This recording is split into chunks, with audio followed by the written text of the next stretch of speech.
Hello everyone, today we will discuss about our new chapter chemical reactions and equations। तो आज हम लोग अपना एक नया चैप्टर शुरू करने वाले हैं केमिकल रिएक्शंस और इक्वेशंस। तो सबसे पहले हम कुछ रिएक्शंस को ऑब्जर्व कर लेते हैं। जैसे कि हमने मिल्क को समर्स में रख दिया है, दूध को अगर हम समर्स में कुछ टाइम के लिए रख देंगे तो वो खट्टा हो जाता है और उसका अपीयरेंस कुछ इस तरीके से हो जाता है। उसकी प्रॉपर्टीज़, टेस्ट, ओडर, ये सब प्रॉपर्टीज़ उसकी चेंज हो जाती है। या फिर कभी एक आयरन तवा को एटमॉस्फेयर में ह्यूमिडिटी में अगर हम ऐसे ही छोड़ देते हैं तो धीरे धीरे उस पर एक रेडिश ब्राउन कलर की कोटिंग आ जाती है, जिसको हम रस्टिंग भी कहते हैं। इस प्रोसेस को हम कई बार कह देते हैं कि करोड हो गया या फिर रस्ट हो गया। तो ये जो प्रोसेस है, इसमें जो रस्ट बन जाती है ना, अगर हम इसे मैग्नेट से अट्रैक्ट करने की भी कोशिश करेंगे तो वो मैग्नेट से अट्रैक्ट नहीं हो पाएगी। इस बात का ये मतलब है कि इसकी प्रॉपर्टीज़ पहले के कंपैरिजन में काफ़ी चेंज हो चुकी हैं। या फिर अगर हम ग्रेप्स को फर्मेंट करें, फर्मेंटेशन एक पूरा ऐसा प्रोसेस होता है जिसमें हम क्या करते हैं, ग्रेप्स से हम अल्कोहल बनाते हैं। कैसे बनाते हैं? ग्रेप्स है ना, हमारे जो अंगूर होते हैं उसे हम बिना ऑक्सीजन के ईस्ट बैक्टीरिया में डाल देते हैं। बिना ऑक्सीजन के उसको कुछ टाइम के लिए सड़ने के लिए छोड़ देते हैं। तो जब वो सड़ने लगता है, उसमें ऊपर से कीड़े भी दिखने लगते हैं। उस कीड़ों को हम छान लेते हैं और इस तरीके से हम अल्कोहल को अलग कर लेते हैं। तो ये जो अल्कोहल के फॉर्मेशन है, ये एक इरिवर्सिबल प्रोसेस है, क्योंकि जो अल्कोहल बन गया है उससे हम दोबारा ग्रेप्स तो नहीं बना सकते ना। तो ये एक इरिवर्सिबल प्रोसेस है ग्रेप से अल्कोहल बनाना। इसके बाद अगर हम फूड को कुक होते हुए कभी देखें तो जब फूड कुक हो जाता है तो जो बना हुआ फूड है वो पहले से काफ़ी डिफरेंट दिखता है। उसका ओडर, उसका स्मेल पहले के कंपैरिजन में काफ़ी चेंज हो जाता है। उसकी प्रॉपर्टीज़ भी अलग हो जाती हैं। तो इसमें हीट भी रिक्वायर्ड होती है, इसमें हमें गर्म करना पड़ता है। या फिर अगर हम डाइजेशन की बात करें या अगर हम रेस्पिरेशन की बात करें, रेस्पिरेशन याद रखना सिर्फ सांस लेना नहीं होता। रेस्पिरेशन एक पूरा प्रोसेस है जिसमें सबसे पहले हम लोग क्या करते हैं, सबसे पहले हम लोग ऑक्सीजन लेते हैं और उससे हम फूड को ऑक्सीडाइज़ कराते हैं। फूड ऑक्सीडाइज़ होता है, फूड ऑक्सीजन से मिलता है और फूड ऑक्सीजन से मिलने के बाद कार्बन डाइऑक्साइड बनती है, कार्बन डाइऑक्साइड और एनर्जी बनती है। एनर्जी तो हम लोग यूज़ कर लेते हैं, हमारी बॉडी यूटिलाइज़ कर लेती है और कार्बन डाइऑक्साइड को हम लोग बाहर फेंक देते हैं। तो इस पूरे प्रोसेस को हम रेस्पिरेशन कहते हैं। ये रेस्पिरेशन वाला जो प्रोसेस है ये भी एक टाइप का केमिकल चेंज है। इसमें भी प्रॉपर्टी चेंज हो रही है। हमने ऑक्सीजन गैस इनटेक करा, उससे फूड को ऑक्सीडाइज़ करा और उससे कार्बन डाइऑक्साइड बनी, एनर्जी हमारी बॉडी ने यूज़ करी और कार्बन डाइऑक्साइड हमारी बॉडी से बाहर निकल गई, है ना। तो ये भी हमारा क्या है, ये सारे ही अगर हम रिएक्शंस को देख रहे हैं, इन सारी सिचुएशंस में हमने कुछ बातें ऑब्जर्व करी हैं और वो बातें ये हैं कि ये सारे ही चेंजेस जो हमने अभी डिस्कस करे, ये सारे चेंजेस इरिवर्सिबल थे और इसमें मटेरियल की प्रॉपर्टीज़ बहुत हद तक चेंज हो जाती है। इसमें जो प्रॉपर्टीज़ होती हैं वो काफ़ी हद तक पहले से डिफरेंट हो जाती हैं। तो अब तक हम लोगों ने ये डिस्कस करा है कि जो हमारे केमिकल रिएक्शंस होते हैं, केमिकल रिएक्शंस की खास बात ये होती है कि इसमें जो नया सब्सटेंस बनता है उसकी प्रॉपर्टीज़ पहले से बहुत ज़्यादा डिफरेंट होती है। न्यू सब्सटेंस फॉर्म होता है, नया सब्सटेंस बनता है, उसकी प्रॉपर्टीज़ इंटायरली डिफरेंट होती हैं। प्रॉपर्टी आर इंटायरली डिफरेंट, बहुत ज़्यादा डिफरेंट प्रॉपर्टीज़ होती हैं। और तो और इस प्रोसेस में किसी तरीके का हीट चेंज या एनर्जी का चेंज होता है, या तो हीट अब्जॉर्ब होती है या फिर हीट इवॉल्व होती है। Energy change takes place, energy change होता है, या तो हीट अब्जॉर्ब होती है या फिर हीट इवॉल्व होती है ना। जैसे कि अगर हम एक एग्जांपल लेते हैं, हमने ना हाइड्रोजन और ऑक्सीजन लिया। अगर हम हाइड्रोजन और ऑक्सीजन को रिएक्ट करवाते हैं, हाइड्रोजन ऑक्सीजन जब रिएक्ट करते हैं तो क्या बनता है, हाइड्रोजन ऑक्सीजन रिएक्ट करके बनता है water H2O।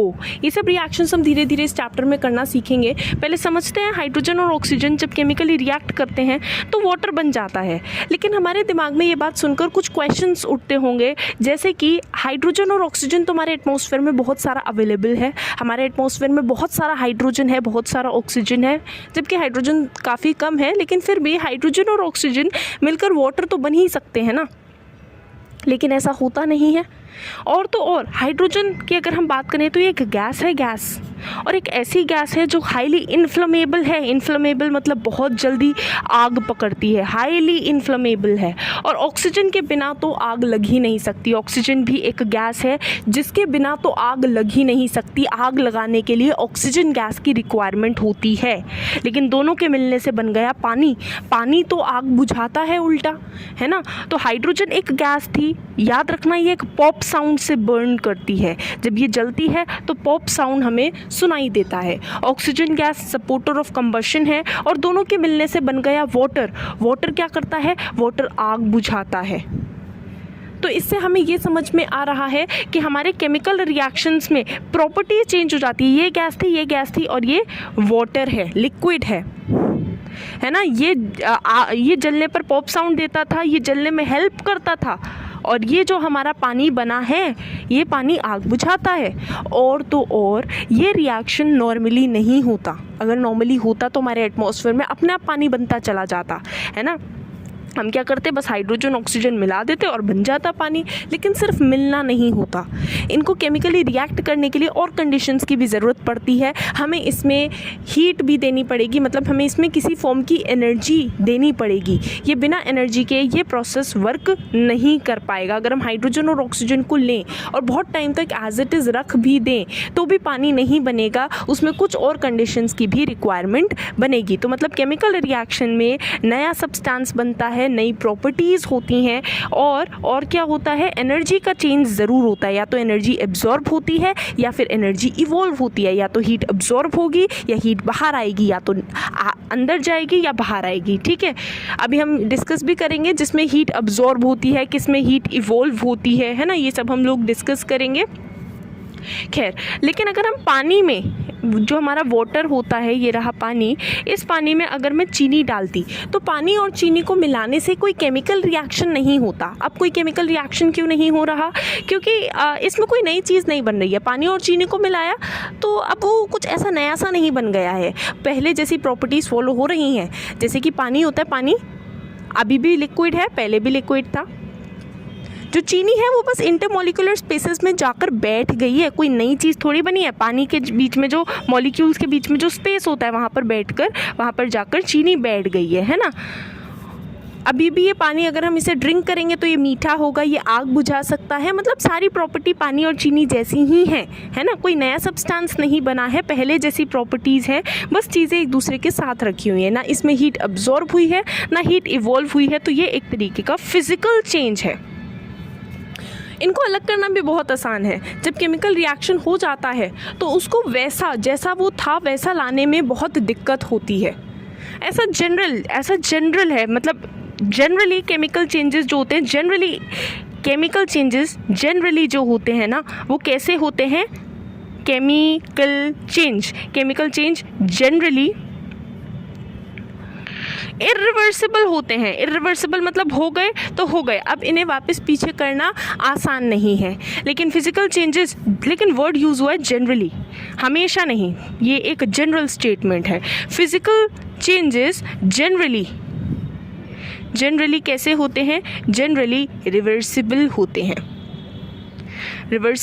Chemical changes generally irreversible होते हैं, physical changes generally reversible changes होते हैं।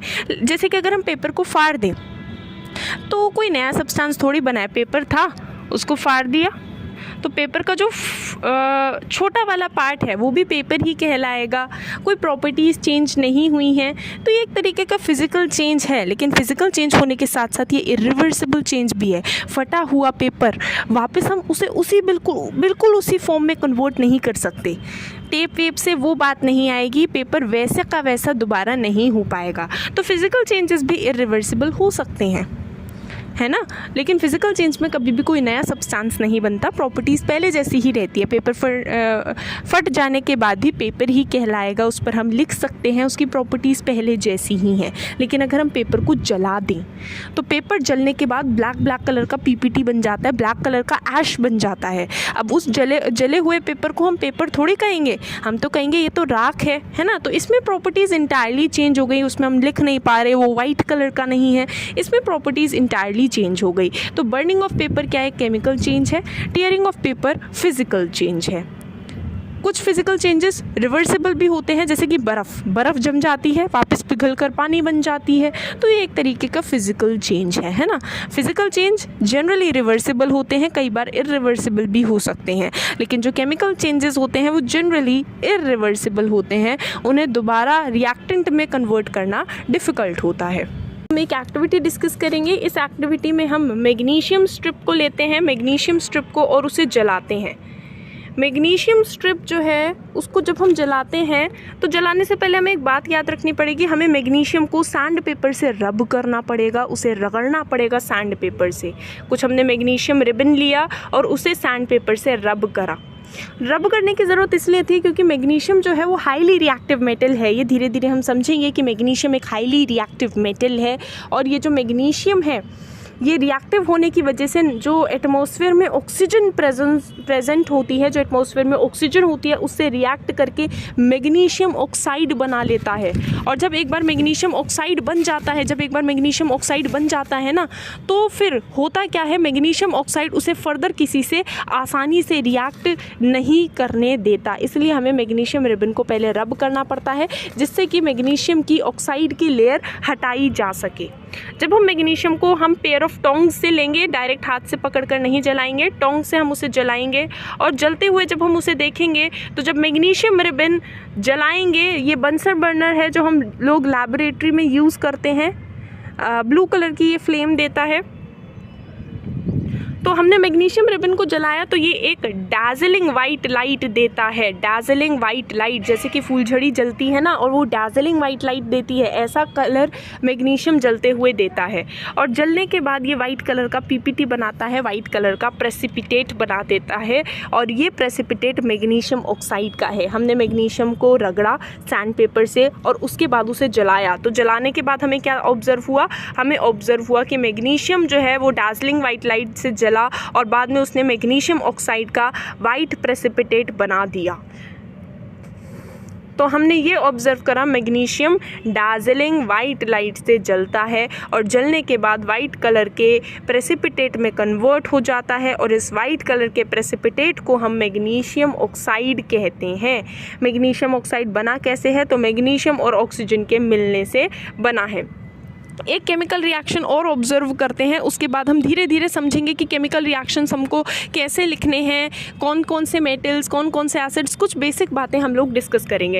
एक एक्टिविटी और देख लेते हैं। पहले हमने दो सब्सटेंसेस, दो केमिकल्स लिए हैं इस एक्टिविटी में टेस्ट ट्यूब में। ये जो टेस्ट ट्यूब्स में हम रिएक्शंस करेंगे, सबसे पहले हमने एक केमिकल लिया है पोटाशियम आयोडाइड।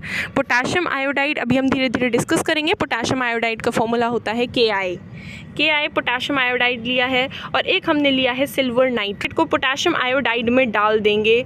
ड्रॉप वाइज हम लोग इसे डाल रहे हैं। लेड नाइट्रेट को हम पोटाशियम आयोडाइड से रिएक्ट करवा रहे हैं। हम लोग ये ऑब्जर्व करेंगे कि येलो कलर का एक प्रेसिपिटेट बन जाएगा। येलो कलर का हमें पीपीटी ऑब्जर्व होने लगेगा, येलो कलर का प्रेसिपिटेट हमें नज़र आने लगेगा। इसका कलर चेंज हो चुका है।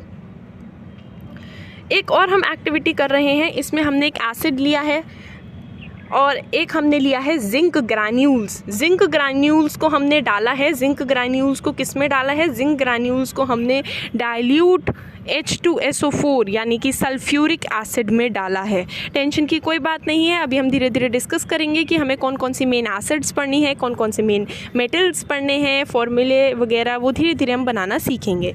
तो अभी हमने दो चीज़ें ली हैं, एक जिंक ग्रैन्यूल, जिंक लिया है, जिंक के छोटे छोटे टुकड़े, और दूसरा हमने एक सल्फ्यूरिक एसिड लिया और इन दोनों को हमने आपस में रिएक्ट करवाया।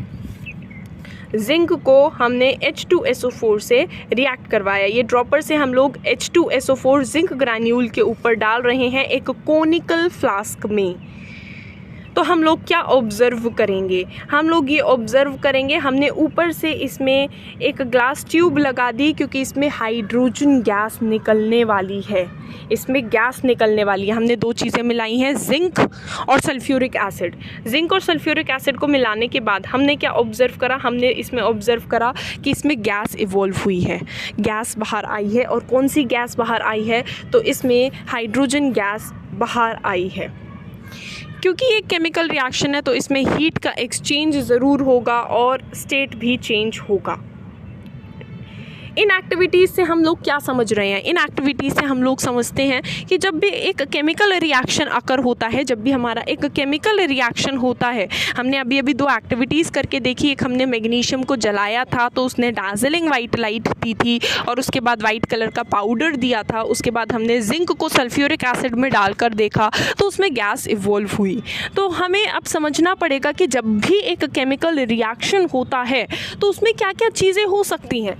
जब भी केमिकल चेंज होता है तो उसमें या तो स्टेट चेंज होगा या कलर चेंज होगा या कोई गैस इवॉल्व होगी। अब हम तो जब भी एक केमिकल चेंज होता है, केमिकल चेंज में फॉलोइंग कैरेक्टरिस्टिक्स हो सकती हैं, कुछ कैरेक्टरिस्टिक्स हो सकती हैं, जैसे कि पहला कैरेक्टरिस्टिक है केमिकल चेंज का change in colour. Colour change हो सकता है, change in colour.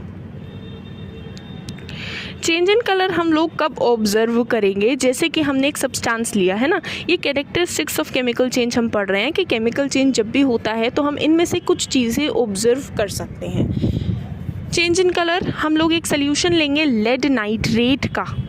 Lead nitrate का हम लोग सॉल्यूशन लेंगे। लेड नाइट्रेट का फॉर्मूला होता है PbNO3 होल ट्वाइस। अब दिमाग में सवाल उठेगा कि हमें कैसे पता चलेगा लेड नाइट्रेट का फॉर्मूला PbNO3 होल ट्वाइस है। चलो पहले इस रिएक्शन को कंप्लीट कर लेते हैं, फिर धीरे धीरे पहले यही समझते हैं कि लेड नाइट्रेट या इस तरीके से हम फॉर्मूलेस कैसे लिख सकते हैं। तो सबसे पहले हमने लेड नाइट्रेट लिया, इस लेड नाइट्रेट को हम हीट कर रहे हैं, गर्म कर रहे हैं।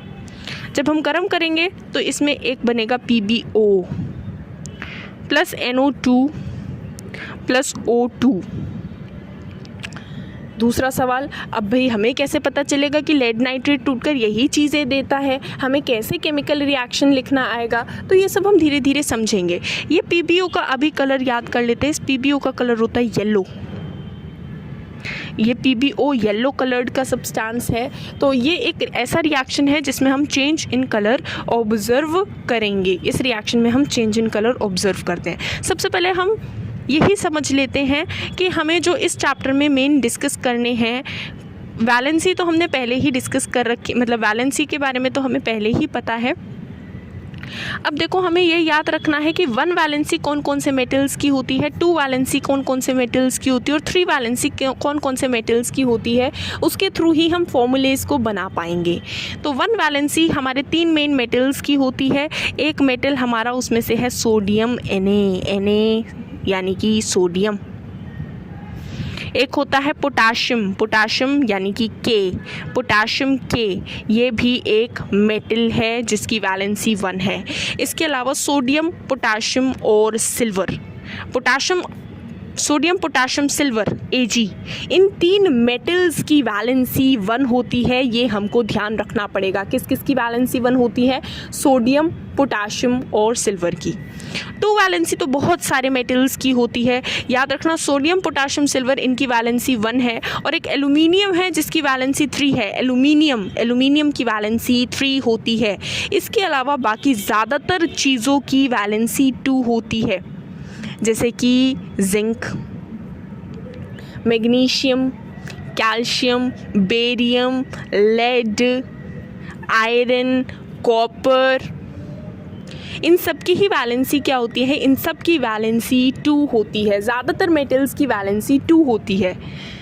जिनकी वेरिएबल वैलेंसी भी होती है ना, तो उनकी कॉमन वैलेंसी 2 ही होती है। मतलब हमें ये याद रखना है कि सोडियम, पोटाशियम, सिल्वर ये ऐसे मेटल्स हैं जिनकी वैलेंसी 1 है।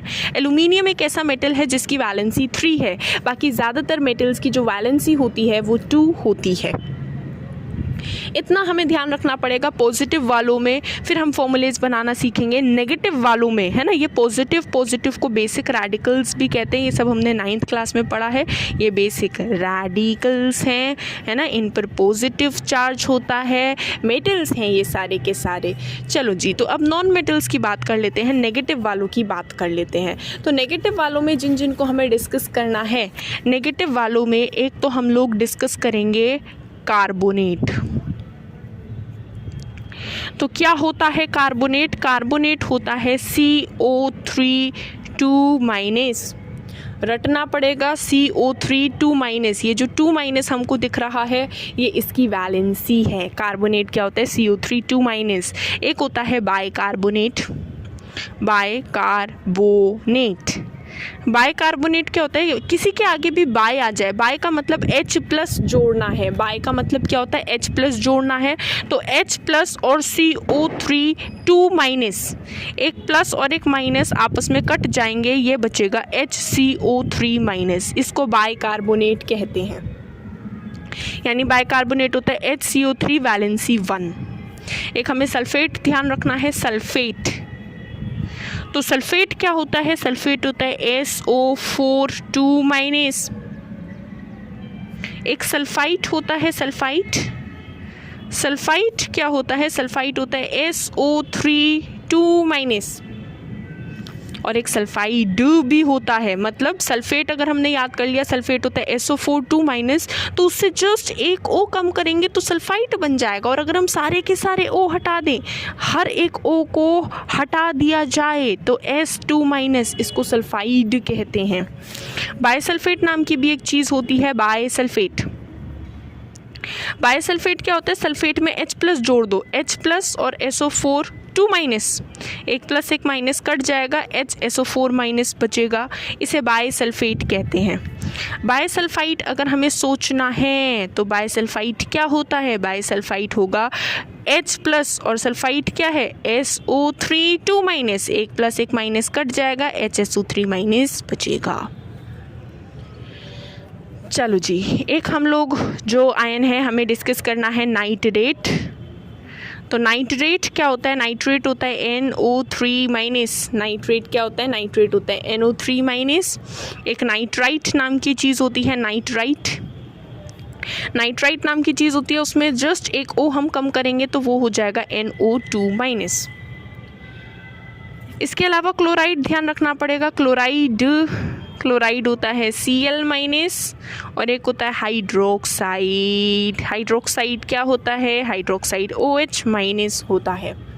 तो इन सब की फॉर्मूलेज हमें थोड़ा सा ध्यान रखना पड़ेगा। ये सारे हमारे नॉन मेटल्स मतलब नेगेटिव वाले हैं जिनकी वैलेंसी हमें याद रखनी पड़ेगी। इसके थ्रू हम किसी का भी फॉर्मूला बहुत ईजिली बना पाएंगे। जैसे कि हमसे कोई कह रहा है कि बताओ ज़रा लेड नाइट्रेट क्या होता है, तो हम बहुत आसानी से बता देंगे कि लेड नाइट्रेट पता है क्या होता है। लेड नाइट्रेट, लेड का मतलब Pb, नाइट्रेट का मतलब NO3। Pb की वैलेंसी 2 होती है, NO3 की वैलेंसी 1 होती है। क्रॉस करेंगे तो PbNO3 ये लेड नाइट्रेट का फॉर्मूला बन जाएगा।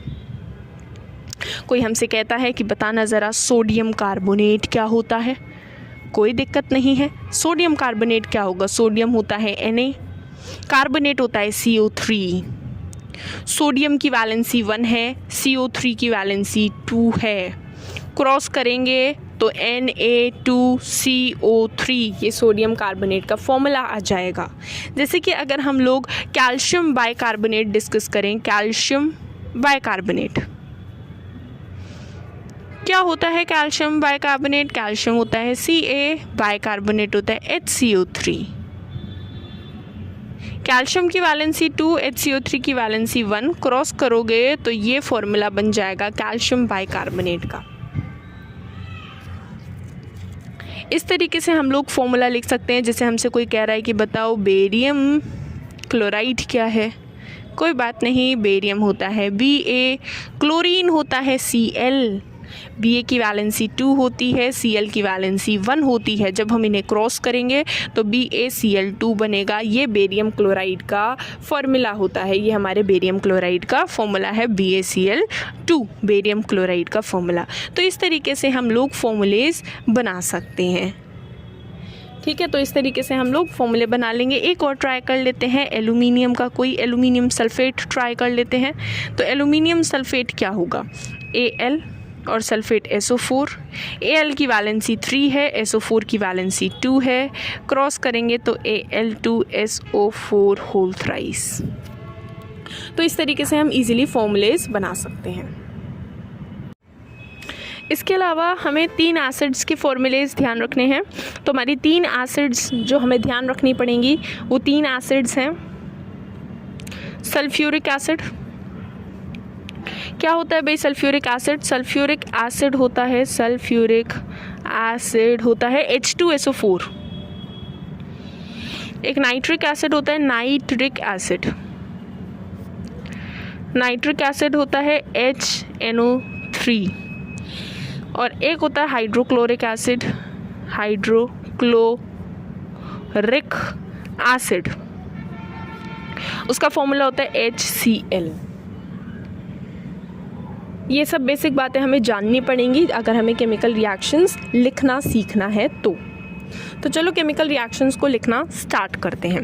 पहले हम लोग डिस्कस कर रहे थे कुछ ऐसे रिएक्शन जिसमें हम लोग चेंज इन कलर ऑब्जर्व कर सकें, चेंज इन कलर। तो चेंज इन कलर हमें ध्यान रखना पड़ेगा कि कौन कौन से रिएक्शंस में हम चेंज इन कलर ऑब्जर्व कर सकते हैं। जैसे कि हम लोग अगर लेड नाइट्रेट, अब तो हम समझ चुके हैं लेड नाइट्रेट होता है PbNO3 होल ट्वाइस, इसको हीट करते हैं तो PbO plus NO2 plus O2 बनता है। Lead nitrate PbNO3 whole twice को हीट करेंगे तो PbO plus NO2 plus O2 बनेगा। खास बात, ये जो PbO बना है, ये जो PbO बना है इसका येलो PPT हमें नज़र आएगा। इसका क्या होगा, येलो PPT। ये जो NO2 गैस बनी है इसकी रेडिश ब्राउन फ्यूम्स होंगी, रेडिश ब्राउन फ्यूम्स। इस रिएक्शन में हम कलर चेंज ऑब्जर्व करेंगे। अगर हम PbNO3 whole twice lead nitrate को हीट करते हैं तो PbO NO2 और O2 बनता है। PbO का येलो PPT होता है, NO2 की रेडिश ब्राउन फ्यूम्स होती हैं और ऑक्सीजन गैस भी इवॉल्व होती है। इसके अलावा अगर हम एक कंपाउंड है FeSO4, इसको भी रटना पड़ेगा। FeSO4 इसका कलर ग्रीन होता है, ग्रीन। इसको हीट करेंगे तो क्या क्या बनता है, Fe2O3 बनता है, SO2SO3 बनता है। Fe2O3 plus SO2 plus SO3 ये बनता है जब हम FeSO4 को हीट करते हैं। इस Fe2O3 का कलर जो है वो रेडिश ब्राउन है, रेडिश ब्राउन। और ये जो SO2SO3 है ये गैसेस हैं, गैसेस विद सफोकेटिंग ओडर। इनका ओडर ऐसा है कि सफोकेटिंग, बहुत सफोकेशन हो रही है, ऐसी सी इनकी स्मेल होती है। एक और रिएक्शन जिसमें हम कलर चेंज ऑब्जर्व कर सकते हैं वो है जब हम Fe को CuSO4 में डालेंगे। अगर Fe को CuSO4 में डालते हैं तो FeSO4 बनता है और Cu बनता है। धीरे धीरे हम ये जानेंगे, ये केमिकल रिएक्शन पूरे चैप्टर में बार बार रिपीट होंगे। अभी हम धीरे धीरे सीखेंगे कि combination reaction, decomposition reaction, displacement reaction क्या होता है। तो हम फिर से इन रिएक्शंस को देखेंगे और इनको, जैसे कि ये अपना डीकॉम्पोजिशन है, ये अपना डीकॉम्पोजिशन है और ये डिस्प्लेसमेंट है, धीरे धीरे ये रिएक्शन वहाँ पे भी रिपीट होंगी। तो अभी के लिए इन्हें याद कर लेते हैं। Fe प्लस CuSO4 क्या देता है, FeSO4 प्लस Cu देता है। इसमें CuSO4 का कलर ब्लू है, ये जो CuSO4 दिख रहा है ये ब्लू कलर का सब्सटेंस है और ये जो FeSO4 दिख रहा है ये ग्रीन कलर का सब्सटेंस है। तो इस रिएक्शन में भी हम चेंज इन कलर को ऑब्जर्व कर सकते हैं। तो एक केमिकल रिएक्शन में कलर चेंज ऑब्जर्व होता है और किन किन रिएक्शन में कलर चेंज ऑब्जर्व होता है तो NCERT में ये 3 एग्जाम्पल्स गिवन हैं, इनको हमें याद रखना पड़ेगा। और याद रखने से फ़ायदा भी है क्योंकि आगे ये रिएक्शंस बार बार रिपीट होंगे। तो सबसे पहला है PbNO3 होल ट्वाइस को हीट करा, PbO plus NO2 plus O2 बनेगा। PbO का कलर येलो था, NO2 की रेडिश ब्राउन फ्यूम्स थी। ऑक्सीजन गैस भी इवॉल्व होती है जो कि हमें पता ही है सपोर्टर ऑफ कंबशन है। FeSO4 एक ग्रीन कलर का कंपाउंड है, उसे हीट करते हैं Fe2O3, SO2SO3 अलग हो जाता है। Fe2O3 रेडिश ब्राउन कलर का है, SO2SO3 की ये दोनों गैसेस हैं, गैसेस विद सफोकेटिंग ओडर। इसके अलावा हम अगर Fe को CuSO4 में डालें तो FeSO4 प्लस Cu बनता है। CuSO4 ब्लू कलर का है और FeSO4 ग्रीन कलर का है। तो ये तो थे वो केमिकल रिएक्शंस जिसमें चेंज इन कलर हम लोग ऑब्जर्व करेंगे। इसके अलावा चेंज इन कलर के अलावा हम लोग ऑब्जर्व कर सकते हैं इवोल्यूशन ऑफ अ गैस। कोई ऐसा केमिकल रिएक्शन जिसमें गैस निकले, गैस इवोल्व हो। तो ऐसा कौन सा रिएक्शन है जिसमें गैस इवोल्व हो सकती है? तो जैसे कि अगर हम जिंक में Zn में H2SO4 डालें, याद रखना Zn में H2SO4, ये तो हमने रिएक्शन करा भी था, डिस्कस करा था। हम जिंक में सल्फ्यूरिक एसिड डाल रहे थे। हम कोई से भी मेटल को किसी भी एसिड में डाल सकते हैं, कोई सा भी मेटल किसी भी एसिड से रिएक्ट करेंगे। जैसे Zn में H2SO4 डाल रहे हैं, रिएक्ट करने का तरीका ये होता है कि H के अलावा जो भी है उसको हम मेटल के पास भेज देंगे। H के अलावा SO4 है, जिंक के पास गया, ZnSO4 प्लस H2 बन गया। कोई भी मेटल किसी भी एसिड में डालेंगे तो हाइड्रोजन गैस ज़रूर इवोल्व होगा।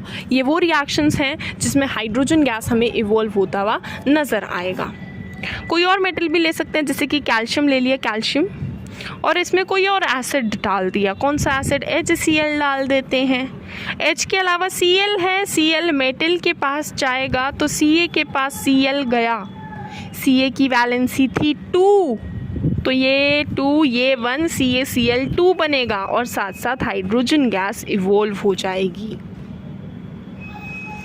हम कोई और मेटल भी ले सकते हैं, जैसे सोडियम। वैसे तो sodium potassium highly reactive metals हैं, इनको लैबोरेटरी में हम लोग इस्तेमाल नहीं करते क्योंकि ये इतने रिएक्टिव हैं कि ये पानी में भी आग लगा सकते हैं, लेकिन इक्वेशन में तो लिख ही सकते हैं। सोडियम में हमने H2SO4 डाल दिया, क्या होगा? H के अलावा जो भी है उसे हम मेटल के पास डाल देंगे तो Na के पास SO4 गया, लेकिन SO4 सल्फेट है, ये इसकी वैलेंसी 2 होती है, तो फॉर्मूला बनेगा Na2SO4 और हाइड्रोजन गैस इवोल्व हो जाएगी।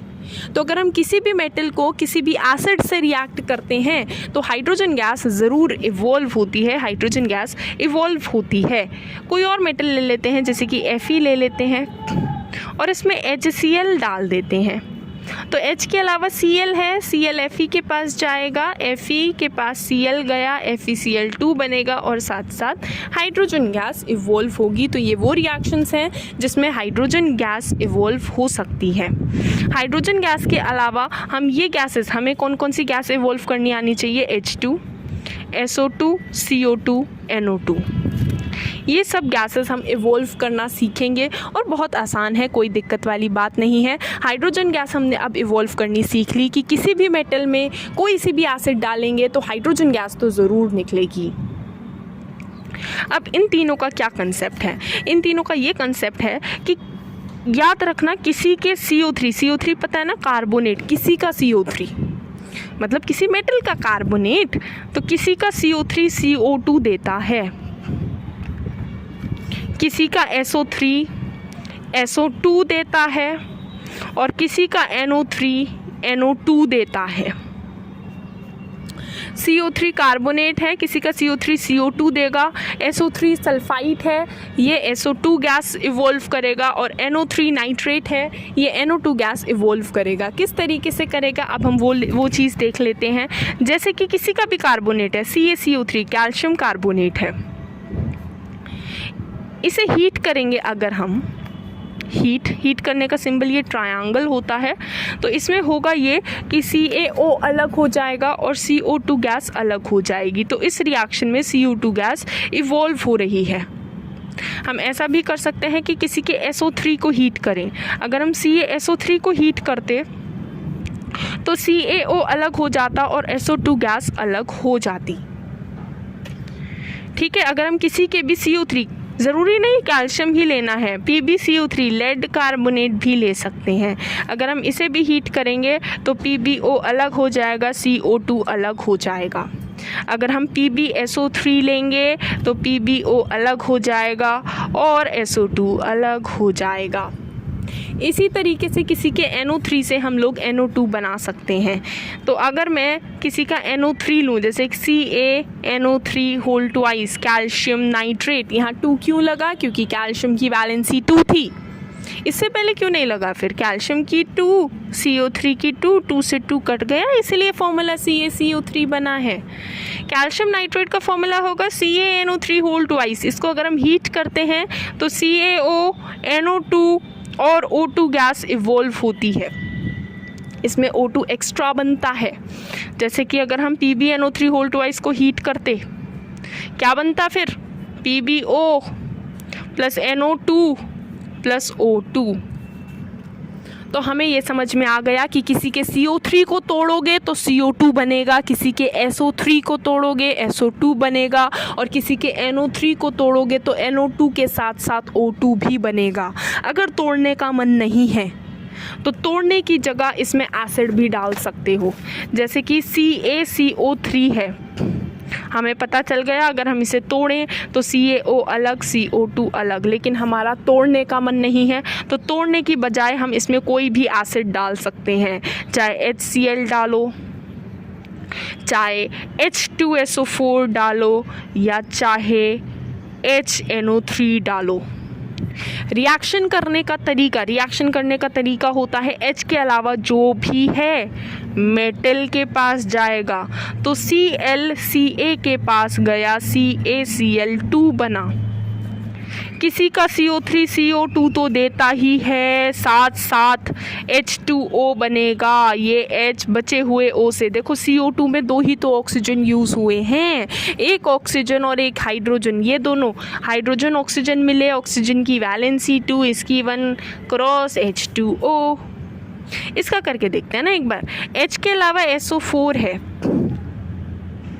थोड़ा सा बड़ा लिख देती हूँ। CaCO3 में H2SO4 डाल रहे हैं, H के अलावा SO4 Ca के पास जाएगा, क्या बनेगा? CaSO4। किसी का CO3 CO2 देता है, बाकी H2O भी बनेगा। इस रिएक्शन में H के अलावा NO3 है, NO3 Ca के पास जाएगा, तो Ca के पास NO3 गया। Ca की वैलेंसी 2 है, इसलिए ऐसा कुछ बनेगा, बाकी H2O बनेगा, और बाकी CO3 CO2 निकालता है, इस हिसाब से CO2 भी बन जाएगा। तो या तो किसी के CO3 को तोड़ दो या उसमें एसिड डाल दो, CO2 गैस इवॉल्व हो जाएगी। ऐसा ही हम SO3 के साथ भी कर सकते हैं। किसका SO3 लें? हम लोग ले लेते हैं, किसका SO3 लें? Na2SO3 ले लेते हैं, इसमें एसिड डाल देते हैं HCl। H के अलावा Cl है, Na के पास जाएगा, क्या बनाएगा? NaCl। किसी का SO3 SO2 देता है और बाकी H2O भी बनेगा।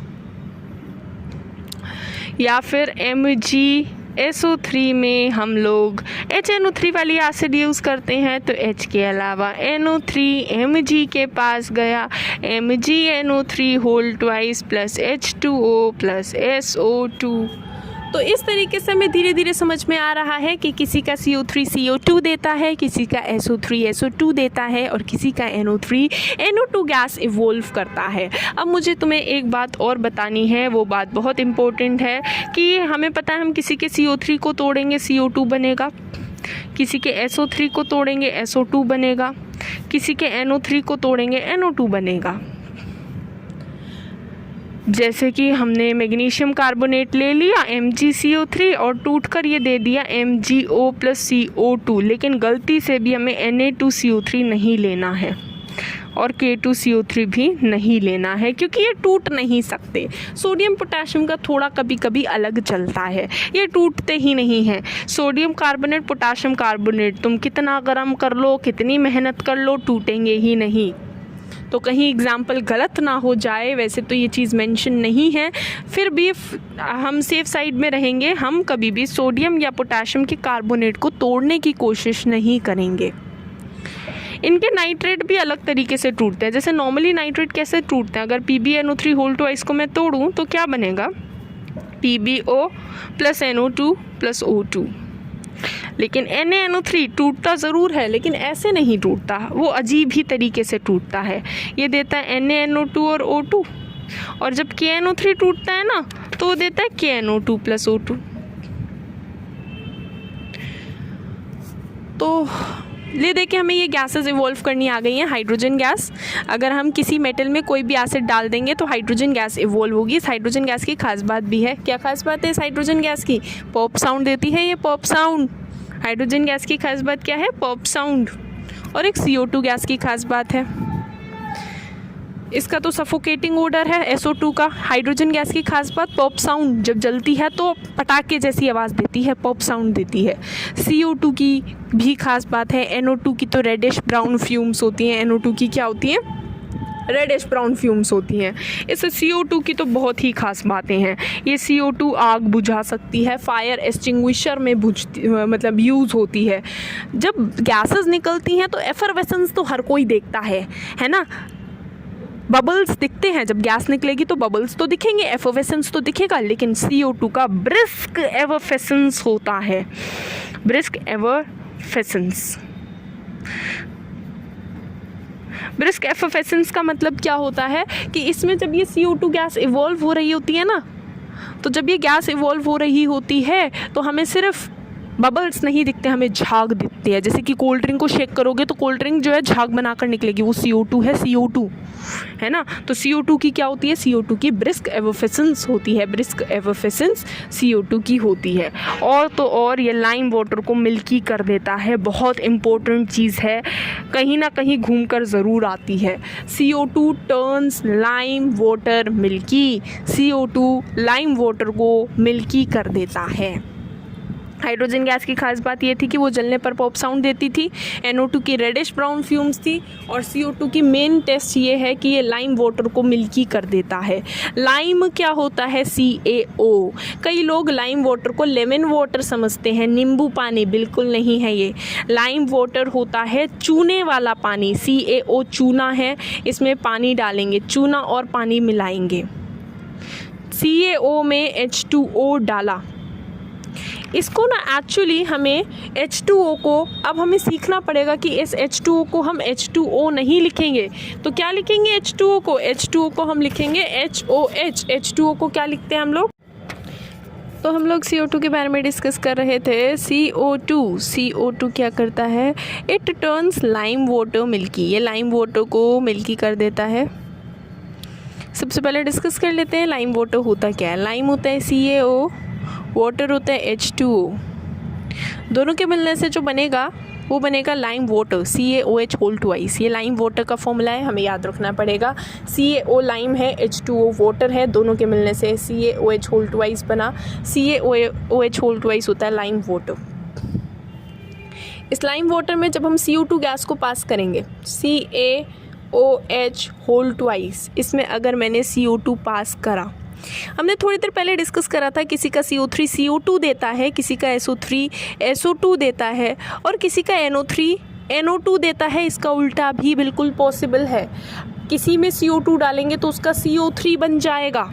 ऐसा होता है। अगर हम जैसे CaOH होल ट्वाइस है, CaOH होल ट्वाइस में CO2 डालें तो Ca का CO3 बन जाएगा, CaCO3, और साथ साथ H2O निकलेगा। यही वो मिल्की सब्सटेंस है, ये हमारा मिल्की सब्सटेंस है। लाइम वाटर मिल्की हो जाता है किसकी वजह से? CaCO3 की वजह से। Lime water turns milky. CaO ये लाइम है, H2O वाटर है, दोनों के मिलने से लाइम वाटर बना। लाइम वाटर में CO2 डाला, किसी का CO2 CO3 बनाता है और H2O बाहर निकल जाता है। CaCO3 ही हमारा मिल्की सब्सटेंस है। ये बहुत जगह यूज़ होता है। CaCO3 सी शेल्स में होता है, ये एग शेल में होता है।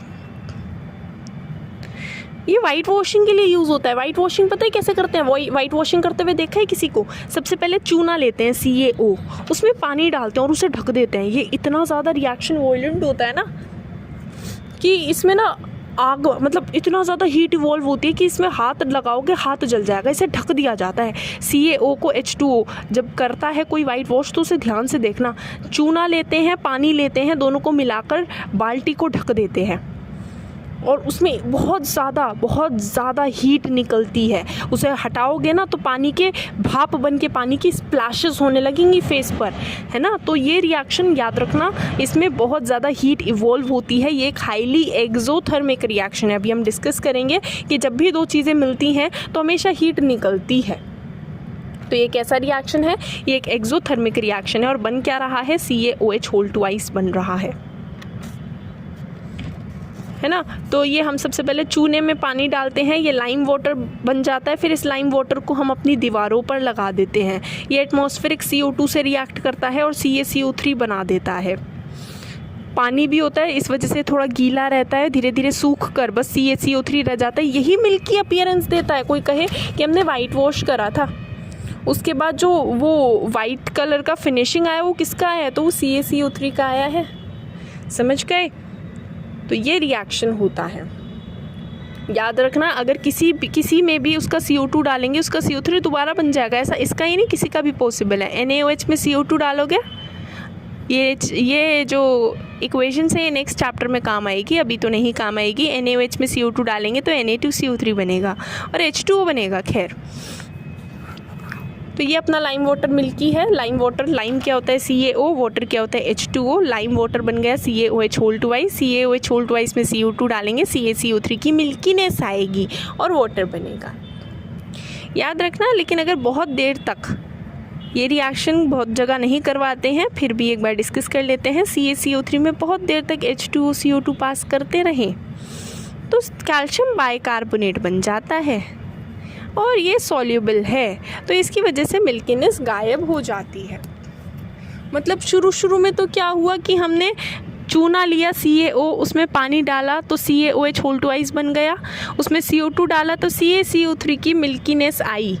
लेकिन हमने जब उसमें और H2CO2 डालेंगे तो CaHCO3 कैल्शियम बाइकार्बोनेट बन जाएगा। वो मिल्की नहीं है तो मिल्कीनेस गायब हो जाएगी। तो CO2 का टेस्ट क्या है कि it turns lime water milky. ये लाइम वाटर को मिल्की बना देता है। कोई पूछे लाइम वाटर होता क्या है? लाइम और वाटर के मिलने से बनता है। लाइम क्या होता है? CaO, वाटर क्या होता है? H2O। दोनों के मिलने से क्या बनेगा? CaOH2।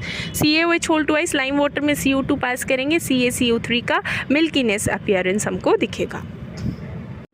चलो जी, इसके अलावा हम लोग डिस्कस करते हैं एक केमिकल रिएक्शन में और क्या हो सकता है। तो एक केमिकल रिएक्शन में हमने गैस इवॉल्व करनी सीख ली, हमने कलर चेंज करना सीख लिया।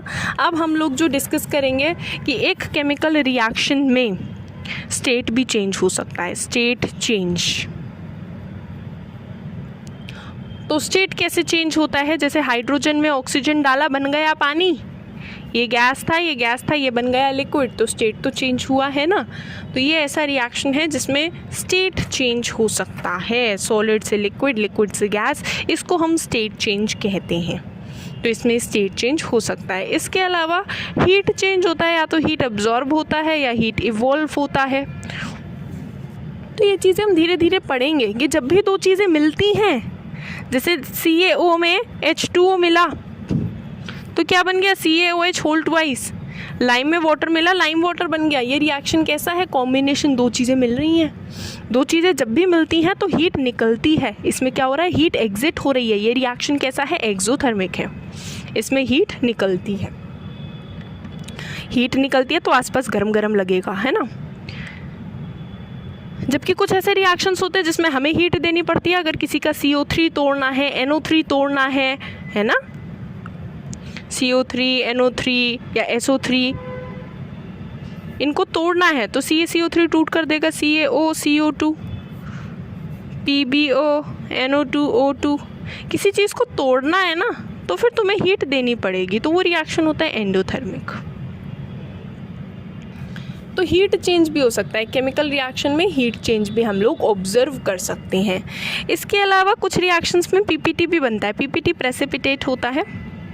ये हम तब ढंग से समझ पाएंगे जब हम टाइप ऑफ रिएक्शंस पढ़ लेंगे। प्रेसिपिटेशन रिएक्शन में क्या होता है? PPT बनता है, प्रेसिपिटेट बनता है।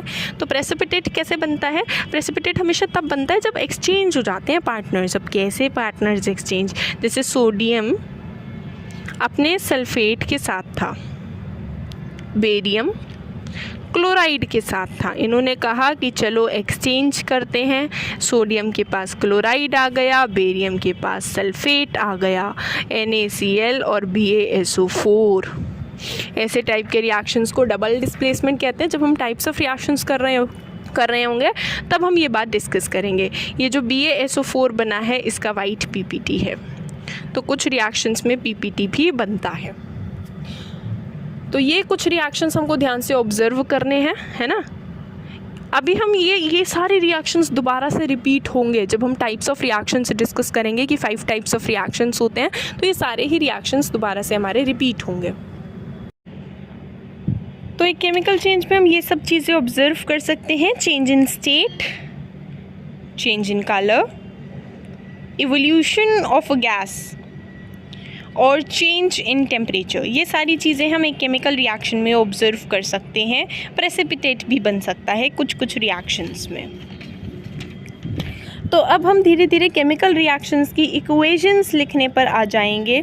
सबसे पहले हमने चेंज इन स्टेट डिस्कस करना है। तो चेंज इन स्टेट हमको पता ही है कि स्टेट क्या होता है, जैसे सॉलिड से लिक्विड, लिक्विड से गैस में कन्वर्ट होना, इसको हम स्टेट चेंज कह देते हैं। ये सब बातें तो हमें पता ही है कि सॉलिड जब लिक्विड में कन्वर्ट होता है उसे मेल्टिंग कहते हैं। पिघल गया, है ना, बर्फ़ पिघल गई, सॉलिड टर्न्स इनटू लिक्विड, इसको मेल्टिंग कहते हैं। और ये मेल्टिंग पॉइंट पर होता है, 0 डिग्री सेल्सियस पर होता है। अगर हम वाटर को हीट करें तो वो वेपर्स बन जाते हैं और इस प्रोसेस को इवेपोरेशन कहते हैं।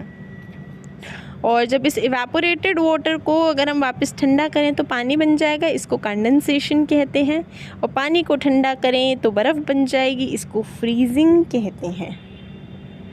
तो जिन रिएक्शंस में चेंज इन स्टेट होता है या किसी में चेंज इन कलर हो जाता है, जैसे कि ये स्ट्रॉबेरी है, ये बड़े होकर रेड हो जाएगी, या फिर किसी रिएक्शन में गैस इवॉल्व होती है, किसी रिएक्शन में टेम्परेचर चेंज होता है। हमने डिस्कस करा है कि हमारे चेंज इन टेम्परेचर 2 तरीके के हैं, या तो हीट निकलेगा या हीट एब्जॉर्ब होगा।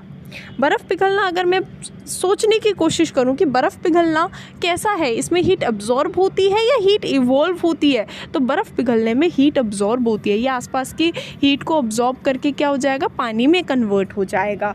और पानी जो है ना, पानी और आसपास को ठंडा कर देगा। जब बर्फ़ पिघलती है तो ठंडा ठंडा महसूस होता है, बल्कि ऐसा माना जाता है कि जब बर्फ़ पड़ रही होती है तब ठंड नहीं लगती, लेकिन जब बर्फ़ पिघल रही होती है तब बहुत ठंड लगती है, क्योंकि जब बर्फ़ पिघल रही होती है तो वो आसपास से हीट लेती है।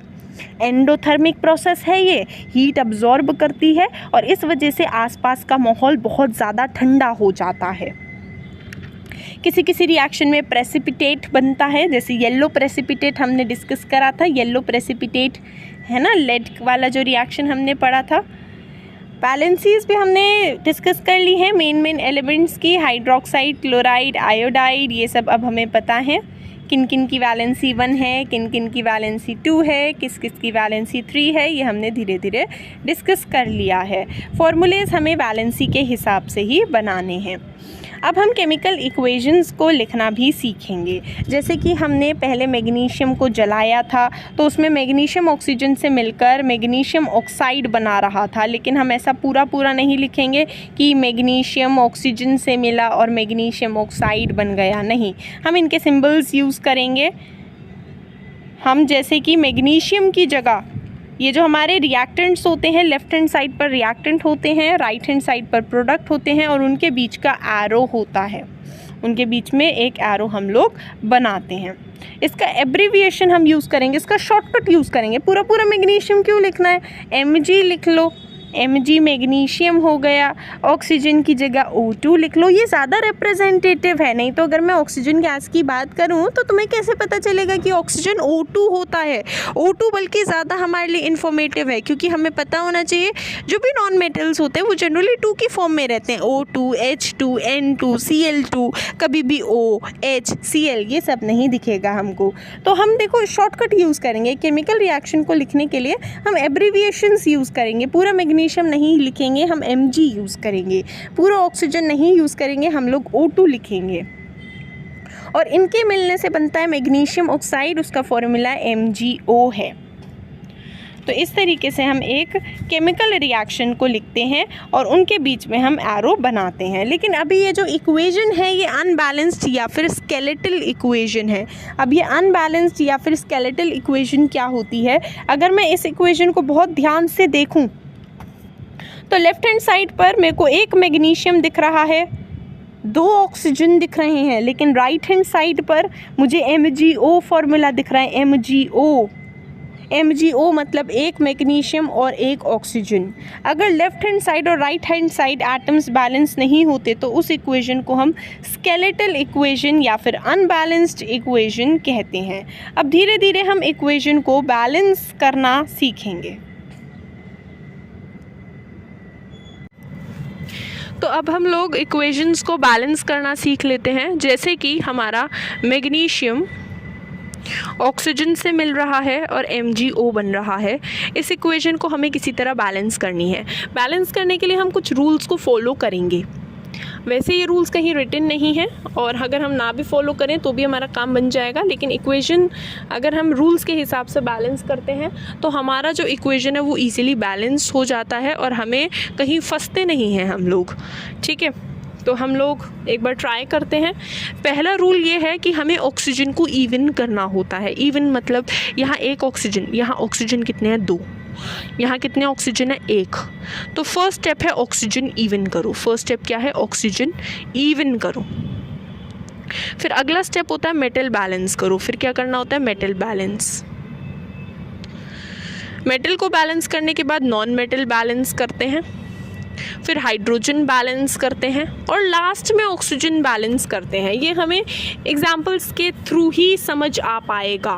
सबसे पहले जैसे ये मैग्नीशियम ऑक्सीजन से मिल रहा है तो इस साइड अगर हम बहुत ध्यान से देखें तो हमारे पास इधर क्या है? एक ही ऑक्सीजन है, एक तो ऑड होता है ना। तो सबसे पहले ऑक्सीजन को इवन करना है। इवन कैसे करेंगे हम लोग? तो यहाँ पर 2 लगा देंगे, हो गए। अब यहाँ पर 2। अब हमें मेटल बैलेंस करना होता है। जैसे कि यहाँ 2 Mg हो गए, यहाँ भी 2 होने चाहिए। तो इस तरीके से इक्वेशन हमारी बैलेंस होती है। धीरे धीरे हमें इक्वेशन बैलेंस करनी समझ आ जाएगी। जैसे कि एक एग्जांपल और लेते हैं। इस बार हम लेते हैं कि हमने PbNO3 whole twice lead nitrate लिया है। इसको हीट करने से हमें पता है PbO बनता है, NO2 बनता है और O2 बनता है। अब इस इक्वेशन को हमें किसी तरह बैलेंस करना है। तो इक्वेशन को बैलेंस करने के लिए हम क्या करेंगे? इक्वेशन को बैलेंस करने के लिए हम लोग ये करेंगे कि हमने जैसे ये लिया, सबसे पहले यहाँ ऑक्सीजन कितने हैं? 3 2 6। यहाँ ऑक्सीजन कितना है? 1। यहाँ ऑक्सीजन कितना है? 2। यहाँ ऑक्सीजन कितना है? 2। सबसे पहले ऑक्सीजन को इवन कर लेंगे। यहाँ ऑक्सीजन कितने हैं? 6 चलेगा। यहाँ ऑक्सीजन 1 है, ये नहीं चल पाएगा, 1 तो ऑड होता है, यहाँ 2 लगा दो, इवन हो गया। ठीक है, अब Pb भी 2 हो गए, यहाँ 2 Pb है तो यहाँ भी तो होने चाहिए ना, तो यहाँ 2 लगा दो, मेटल बैलेंस हो गया। नाइट्रोजन अगर बहुत ध्यान से गिनना आता है तो यहाँ नाइट्रोजन कितने हैं? नाइट्रोजन है यहाँ 2 2 4। यहाँ नाइट्रोजन कितने हैं? 4। 2 2 4। इधर भी 4 नाइट्रोजन होने चाहिए तो यहाँ 4 लगेगा। अब अगर मैं अब ध्यान से ऑक्सीजन को गिनूं तो यहाँ ऑक्सीजन कितने हैं? 3 2 6, 6 2 12। यहाँ ऑक्सीजन कितने हैं? 2। यहाँ है 4 2 8, यहाँ है 2। प्रोडक्ट साइड देखो 12, रिएक्टेंट साइड भी 12। इक्वेशन बैलेंस हो गई। एक और बैलेंस करने की कोशिश करते हैं। देखो धीरे धीरे समझ जाएगा। जैसे NaNO3 में हम तोड़ रहे हैं NaNO2 और O2, इसे बैलेंस भी करना है। कैसे करें बैलेंस? हाँ जी, कैसे करेंगे हम इस इक्वेशन को बैलेंस? तो यहाँ पर 3 ऑक्सीजन है, 3 ऑड होता है भैया, 3 ऑड होता है तो यहाँ 2 लगाना पड़ेगा। लेकिन इससे तो Na 2 हो गए तो यहाँ भी 2 होने चाहिए। अब ऑक्सीजन गिन के देखो एक बार, यहाँ 3 2 6 है, यहाँ 2 2 4 और यहाँ 2। बस इक्वेशन बैलेंस हो गई। एक और इक्वेशन देख लेते हैं। H2S plus O2 gives H2O plus SO2। एक हम करेंगे Na plus H2O gives NaOH plus H2। एक हम करेंगे CH4 plus O2 gives CO2 plus H2O। एक बार बैलेंस करने की कोशिश करते हैं सबको। तो H2S plus O2 gives H2O plus SO2। First step होगा ऑक्सीजन इवन करना। यहाँ ऑक्सीजन कितना है? 1 नहीं चल पाएगा, यहाँ 2 लगाना पड़ेगा। हाइड्रोजन कितना हो गया 4, यहाँ भी 4 करो फिर, तो यहाँ पे भी 4 हो गया, 2 2 ज़ा 4। सल्फर कितने हो गए 2, यहाँ भी 2 होने चाहिए। अब ज़रा गिन के देखो ऑक्सीजन कितने हैं। ऑक्सीजन यहाँ पर है 2 + 4, 2 + 4 6 होते हैं। यहाँ तो बैलेंस हुआ नहीं, कोई बात नहीं, अब हम यहाँ 3 लगा देंगे, 3 2 ज़ा 6, ये भी बैलेंस हो जाएगा ना। एक बार इसे भी ट्राई करते हैं। यहाँ पर ऑक्सीजन कितना है 1 तो ऑड होता है, नहीं चल पाएगा ना, तो यहाँ पर हम 2 लगाएंगे। यहाँ पर भी एक ऑक्सीजन है, 2 लगाना पड़ेगा। पहला स्टेप होता है ऑक्सीजन इवन करना। अब देखो फिर सेकंड स्टेप होता है मेटल बैलेंस करना। Na यहाँ 2 है, यहाँ 1 ही है, यहाँ 2 लगा दो। ऑक्सीजन यहाँ तो हो गई इक्वेशन बैलेंस, ठीक है। अब जैसे इस वाली इक्वेशन को एक बार बैलेंस करके देख लेते हैं। तो यहाँ पर क्या है, 4 हाइड्रोजन है, नहीं पहले तो ऑक्सीजन देखते हैं। ऑक्सीजन यहाँ पर नहीं चल पा रहे, तो यहाँ 2 लगा दो, ठीक है यार। 2 ऑक्सीजन हो गए, इवन हो गया है ना। अब हम क्या करते हैं, मेटल तो है नहीं, कार्बन देखो बैलेंस है बैलेंस। पहले हाइड्रोजन बैलेंस कर लेते हैं, यहाँ 4 है, यहाँ भी 4 है, सही चल रहा है। फिर ऑक्सीजन यहाँ 2 है और यहाँ पे भी 2 है, 2 और 2 हो गए 4, यहाँ भी 4 होने चाहिए। तो इस तरीके से हम लोग कुछ इक्वेशन को बैलेंस करते हैं। एक और ट्राई कर लेते हैं, जैसे ये CaNO3 होल ट्वाइस है, ये देता है CaO + NO2 + O2। इसको बैलेंस करने की कोशिश कर लेते हैं, है ना। तो कैसे बैलेंस होगा, सबसे पहले हम लोग देखेंगे ऑक्सीजन यहाँ 1 है, 1 नहीं चलेगा, 2 लगाओ। कैल्शियम 2 हो गए, यहाँ भी 2। नाइट्रोजन हो गए 2 2 ज़ा 4, यहाँ 4। तो कुछ इस तरीके से हमारी जो इक्वेशन है वो बैलेंस होती है। चलो जी, अब हम एक बहुत इंपॉर्टेंट टॉपिक पढ़ने जा रहे हैं, वो टॉपिक है टाइप्स ऑफ रिएक्शन। अभी थोड़ा सा इसके थ्रू गो थ्रू कर लेते हैं, फिर इमेजेस के थ्रू समझेंगे कि क्या है ये types of chemical reactions. 5 type के रिएक्शंस होते हैं। पहला है कॉम्बिनेशन। कॉम्बिनेशन रिएक्शन में बेसिकली क्या होता है, कॉम्बिनेशन नाम से पता चल रहा है कंबाइन, 2 चीज़ें मिलकर एक बन जाती है, 2 चीज़ें मिलकर एक बनती है। जैसे CaO H2O से मिला, बन गया CaOH होल ट्वाइस, ये कॉम्बिनेशन रिएक्शन है। CO2 से मिला, याद करो lime water, C + O2 CO2, ये भी कॉम्बिनेशन है। और कॉम्बिनेशन एक्सोथर्मिक होते हैं। कॉम्बिनेशन रिएक्शन कैसे होते हैं, कॉम्बिनेशन रिएक्शन एक्सोथर्मिक रिएक्शंस होते हैं। इसमें हीट ज़रूर इवॉल्व होती है, इन रिएक्शंस में हीट बाहर आती है। इन रिएक्शंस में ये कैसे होते हैं, एक्सोथर्मिक, हीट बाहर आती है, बहुत ज़्यादा हीट बाहर निकलने लगती है। तो ये कॉम्बिनेशन है। इसके अलावा कुछ होते हैं डीकॉम्पोजिशन।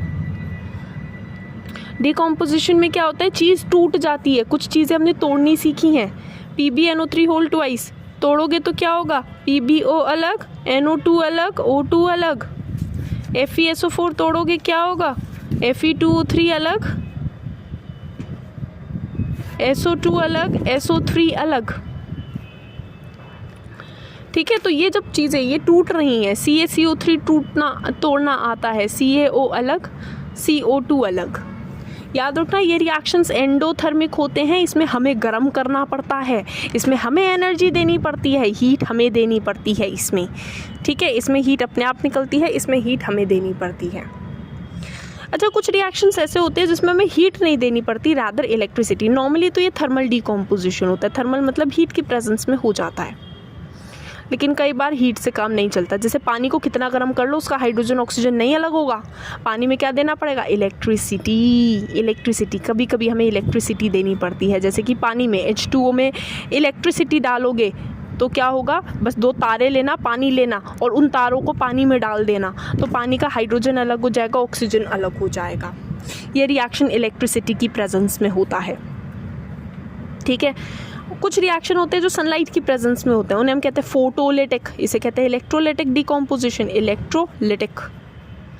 कुछ होते हैं फोटोलिटिक होते हैं सनलाइट की प्रेजेंस में। इन रिएक्शंस को ब्लैक एंड वाइट फोटोग्राफी में भी यूज़ करते हैं। जो पुराने टाइम पर ब्लैक एंड वाइट फोटोग्राफ्स बनती थी ना, अब तो कलर्ड फोटोग्राफ होती हैं। ब्लैक एंड वाइट फोटोग्राफ इनकी वजह से ही बनती थी। किस किस की वजह से, एक AgCl है, एक AgBr है। जब ये सनलाइट की प्रेजेंस में डालते हैं, इसलिए इन्हें डार्क स्टोर्ड बोतल में रखते हैं, क्योंकि जैसे ही इन्हें सूरज दिखेगा तो सूरज की किरणें पड़ते ही ये टूट जाएंगे। Ag में अलग, Cl2 में अलग, AgBr Ag में अलग, Br2 में अलग। इस Ag की सिल्वर अपीयरेंस आने लगेगी, है ही चांदी, सिल्वर सिल्वर सा होगा। ये फोटोलिटिक डिकम्पोजिशन है, सनलाइट की प्रेजेंस में होते हैं। याद रखना इसमें हमें एनर्जी देनी पड़ती है, इसलिए रिएक्शंस एंडोथर्मिक हैं, एंडोथर्मिक। इसके अलावा एक हमारा डिस्प्लेसमेंट रिएक्शन होता है। डिस्प्लेसमेंट रिएक्शन में क्या होता है, एक हायर रिएक्टिव मेटल एक लोअर रिएक्टिव मेटल को उसके सॉल्ट सोल्यूशन से हटा देता है। एक ताकतवर बंदा आता है और वो कम ताकतवर बंदे को उसकी जगह से हटाता है और उसकी जगह पर जाकर बैठ जाता है। जैसे आयरन आया, Fe आया CuSO4 के पास, Cu अपने SO4 के साथ था, है ना। Fe आया CuSO4 के पास और इसने क्या करा, Cu को हटा दिया और इसकी जगह पर जाकर बैठ गया। ये एक डिस्प्लेसमेंट रिएक्शन है। इसमें कलर चेंज भी होता है, इसका कलर ब्लू है और इसका कलर ग्रीन है। इसके अलावा हम कोई भी ज़्यादा रिएक्टिव वाला कम रिएक्टिव वाले को डिस्प्लेस कर सकता है। Zn आया CuSO4 के पास, ZnSO4 प्लस Cu। अब हम बस दिक्कत ये है कि हमें कैसे पता चलेगा कि, क्योंकि कम ताकतवर आता ना, अगर Cu आता FeSO4 के बाद पास कुछ नहीं होता। कॉपर में इतनी ताकत ही नहीं है कि वो Fe को हटा पाए और उसकी जगह ले पाए। ज़्यादा ताकतवर कम ताकतवर वाले को हटा देता है। Higher reactive metal displaces lower reactive metal from its salt solution. एक हायर रिएक्टिव मेटल एक लोअर रिएक्टिव मेटल को उसके सॉल्ट सॉल्यूशन से हटा देता है। अब दिक्कत वाली बात ये है कि हमें कैसे पता चलेगा कौन ज़्यादा ताकतवर है और कौन कम ताकतवर है। इसमें होता है क्या है, higher reactive metal. Higher reactive metal displaces lower reactive metal। तो ऐसे रिएक्शन को हम क्या कहते हैं, डिस्प्लेसमेंट रिएक्शन कहते हैं। बस दिक्कत ये है कि हमें कैसा पता चलेगा कि कौन ज़्यादा ताकतवर है और कौन कम ताकतवर है ना। तो इसके लिए हमें एक रिएक्टिविटी सीरीज़ याद रखनी पड़ेगी। केदारनाथ का माली, केदारनाथ का माली आलू ज़रा फीके पकाता है क्यों। केदारनाथ का माली आलू ज़रा फीके पकाता है क्यों। केदारनाथ का माली आलू ज़रा फीके पकाता है क्यों। ये सीरीज़ है, इसमें जो ऊपर वाले हैं वो ज़्यादा रिएक्टिव है और नीचे वाले कम रिएक्टिव हैं। तो ऊपर वाला नीचे वाले को हटा सकता है। जैसे कि ये जो सोडियम है ये मैग्नीशियम को हटा सकता है। सोडियम था, मैग्नीशियम अपने सल्फेट के साथ बैठा था, सोडियम आया, ज़्यादा ताकतवर है ना, तो क्या कर लेगा, Na2SO4 प्लस Mg। ऐसे टाइप के रिएक्शन को डिस्प्लेसमेंट कहते हैं, जिसमें higher reactive metal lower reactive metal को उसके सॉल्ट सोल्यूशन से हटा देता है। ये रिएक्टिविटी सीरीज़ है। केदारनाथ का माली आलू ज़रा फीके पकाता है क्यों। Potassium, sodium, calcium, magnesium, aluminium, zinc, iron, lead, hydrogen, copper. एक रिएक्शन है डबल डिस्प्लेसमेंट। डबल डिस्प्लेसमेंट में क्या होता है, यही प्रेसिपिटेशन रिएक्शन भी है। डबल डिस्प्लेसमेंट में पार्टनर्स एक्सचेंज हो जाते हैं, कोई किसी के साथ था कोई किसी के साथ था, अब इन्होंने अपने पार्टनर्स ही एक्सचेंज कर लिए।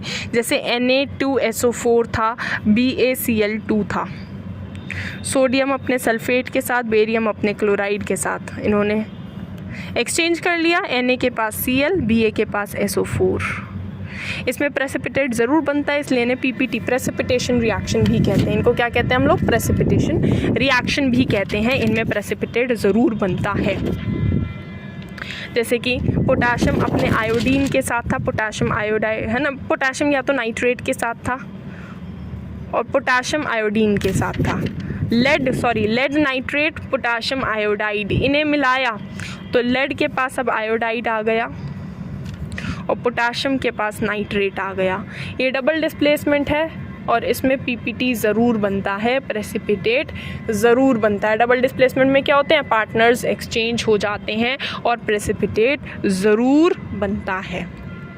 ये डबल डिस्प्लेसमेंट रिएक्शन है। इसके अलावा बस एक रिएक्शन और है, रिडॉक्स रिएक्शन। रिडॉक्स एक शॉर्ट फॉर्म है रिडक्शन और ऑक्सीडेशन का। रिडक्शन और ऑक्सीडेशन इन दोनों वर्ड से मिलकर बना है रिडॉक्स रिएक्शन। समझ लेते हैं ऑक्सीडेशन क्या होता है और रिडक्शन क्या होता है। ऑक्सीडेशन का मतलब होता है ऑक्सीजन मिलना या फिर हाइड्रोजन खोना। ऑक्सीडेशन का मतलब क्या होता है, या तो ऑक्सीजन मिल जाए या हाइड्रोजन चला जाए। रिडक्शन का मतलब क्या होता है, या तो ऑक्सीजन चला जाए या हाइड्रोजन मिल जाए।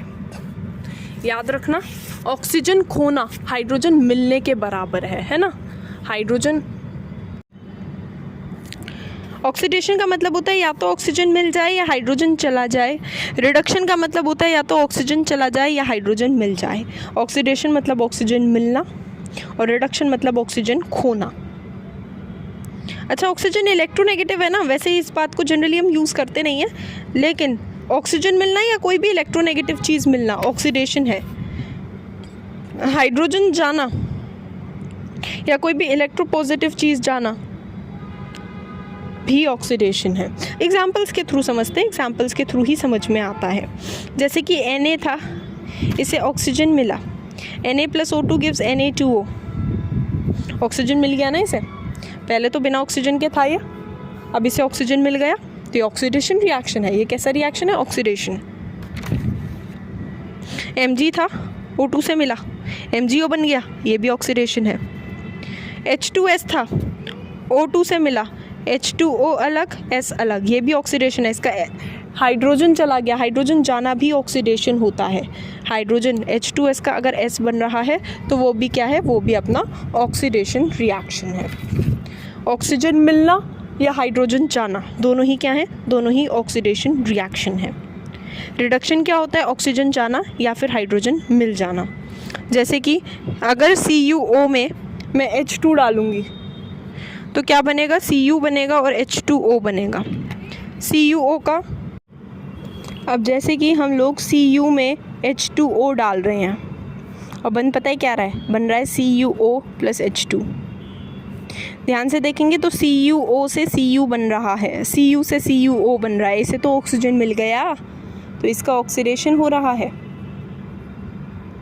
लेकिन H2O से H2 बन रहा है, इसका तो ऑक्सीजन जा रहा है तो इसका रिडक्शन हो रहा है। ऑक्सीजन मिलना ऑक्सीडेशन है, ऑक्सीजन जाना रिडक्शन है। याद रखना, जिसका ऑक्सीडेशन होता है वो रिड्यूसिंग एजेंट होता है और जिसका रिडक्शन होता है वो ऑक्सीडाइजिंग एजेंट होता है। अब ये क्या बोल दिया मैंने, चलो धीरे धीरे डिस्कस करते हैं। पहली बात तो ऑक्सीजन मिलना ऑक्सीडेशन है, ऑक्सीजन जाना रिडक्शन है। Cu से CuO बन रहा है, ये इसका ऑक्सीडेशन है, और H2O से H2 बन रहा है। हम क्या लिखेंगे, ऑक्सीडेशन किसका हो रहा है, ऑक्सीडेशन हो रहा है Cu का। रिडक्शन किसका हो रहा है, बहुत ध्यान से ये बात समझने वाली है, H2O का। गलती से हमें प्रोडक्ट साइड तो कुछ भी नहीं लिखना है, ये नहीं लिखेंगे CuO का ऑक्सीडेशन हो गया, बिल्कुल गड़बड़। ऑक्सीडेशन रिएक्टेंट साइड में ही हो रहा है, Cu का ऑक्सीडेशन, H2O का रिडक्शन।